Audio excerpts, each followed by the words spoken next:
여러분, 국가 부채가 충격이다.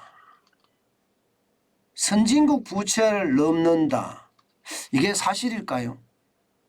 물론 이 더불어민주당 많은 사람들은 지금 국가 부채가 위기라고 생각하지 않습니다. 아직도 더 풀어야 된다고 생각을 하는 사람들이에요. 특히 이재명 더불어민주당 대표와 또 대통령 후보 시절에 경제팀들은요, 현금 살포를 더 해야 된다고 주장하는 그런 사람들이 대부분입니다.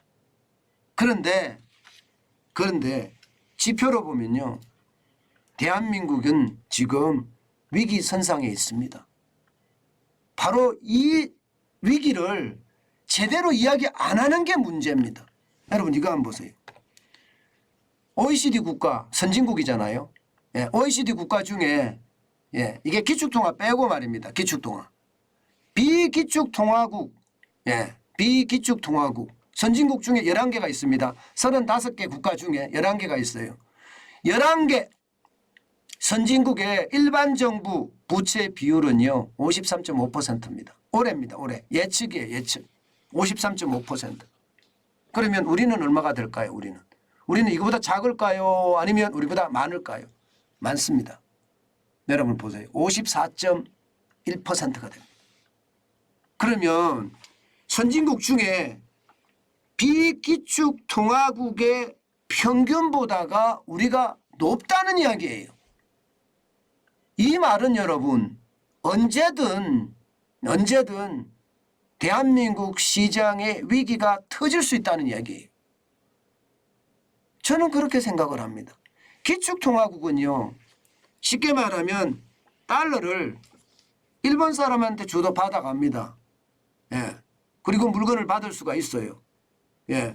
유럽 사람한테 주고 물건을 살 수가 있습니다. 미국 사람한테도 마찬가지예요.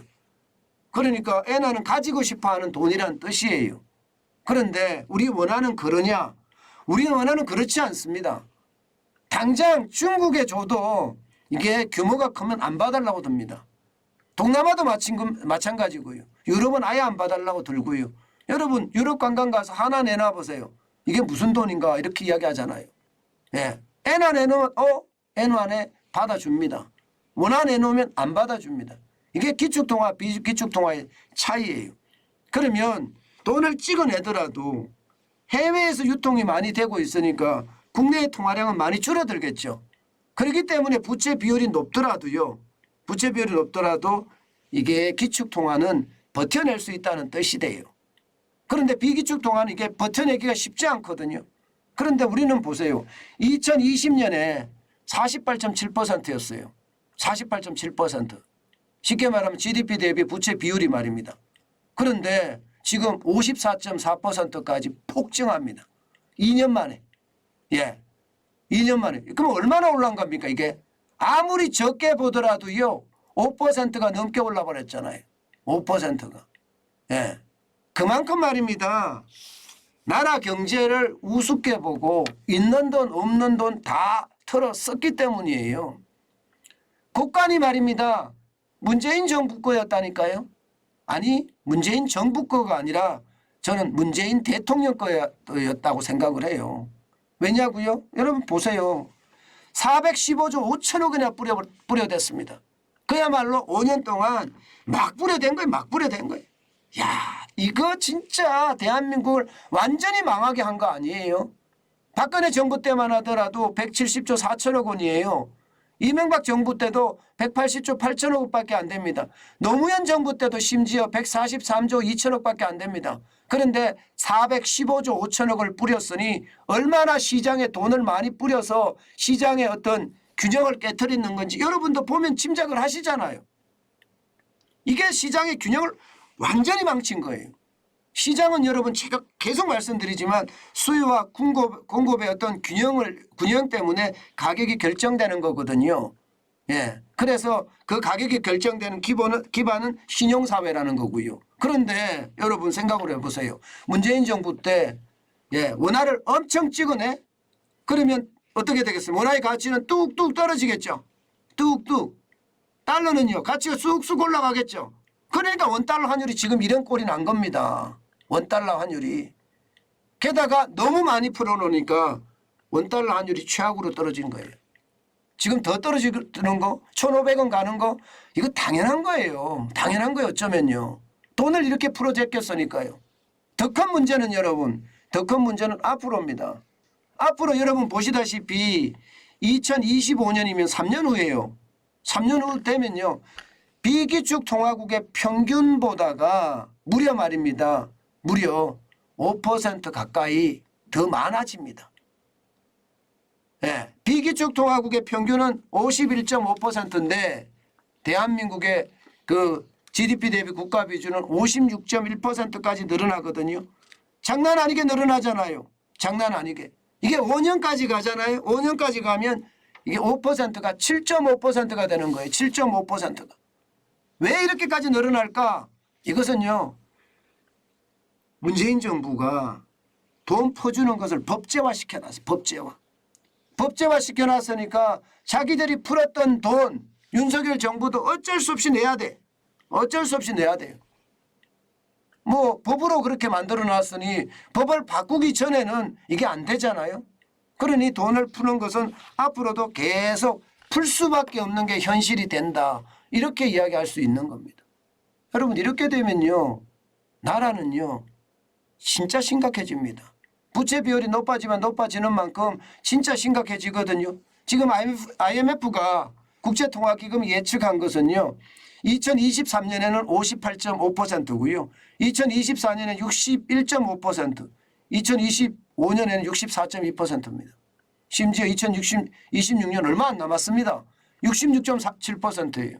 이렇게 많아지면 여러분, 이렇게 많아지면 정부가 미래를 위해서 돈을 쓸 수 있을까요?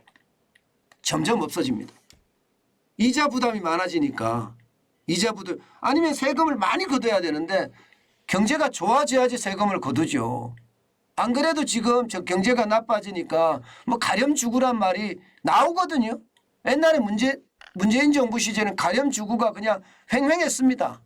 예. 그런 상황을 따져본다면 여러분 이게 세금을 너무 많이 올려서 백성들을 괴롭히는 것 이것은 아니라고 보거든요. 그런 차원으로 본다면 지금 세금을 그렇게 급하게 못 올린다고 생각을 해보자고요. 그러면 국가가 예산을 가지고 미래를 위해서 투자를 해야 돼요. 예를 들어서 차세대 반도체를 만든다. AI 반도체를 만든다. 아니면 뭐 전기 배터리도 단순하게 뭐 원통형 박스형이 아니라 이게 고체형 저 배터리를 만든다. 이렇게 만들려면 정부가 예산을 편성을 해서요. 민간하고 유기적으로 협력을 해가야 돼요. 그래서 국가 미래 사업을 자꾸 키워나가야 되는데 그렇지 못하게 되는 거예요. 대한빗국이 되면 이제는 빚을 막는데 급급하는 그런 나라로 발전합니다. 지금 일본이 그렇잖아요. 일본이 지금 그렇게 돼 있는데 우리도 그렇게 될 가능성이 굉장히 높다. 그만큼 말입니다. 이게 한 대통령이 워낙 돈을 많이 풀어서 이게 한동안 우리 경제 전체에 영향을 미칠 수밖에 없다. 그 말씀 여러분께 드립니다. 이게 국가 미래를 위해서는요. 이게 완전히 망쳐놓은 거예요. 완전히 망쳐놓은 거예요. 제가 그런 이야기 해요. 제 댓글 좌파들이 달아놓은 댓글 내용을 보면요. 아니 현금 살포해서 나라 경제 발전시키면 됐지 그게 무슨 이야기냐 이렇게 이야기하시는 분들이 있거든요. 아이고 그때마다 속이 터집니다. 도대체 저 사람들은 어느 나라 사람일까? 나라 곳간 풀어서 이게 경제를 성장시켜 놓고 그걸 경제 성장시켜 놨다고 이야기하는 그 뻔뻔스러움에 저는 어떨 때는 분노를 느낍니다. 제발 실사구시 제대로 된 민간주도의 경제 성장 윤석열 정부에서는 이루어졌으면 진짜 좋겠습니다.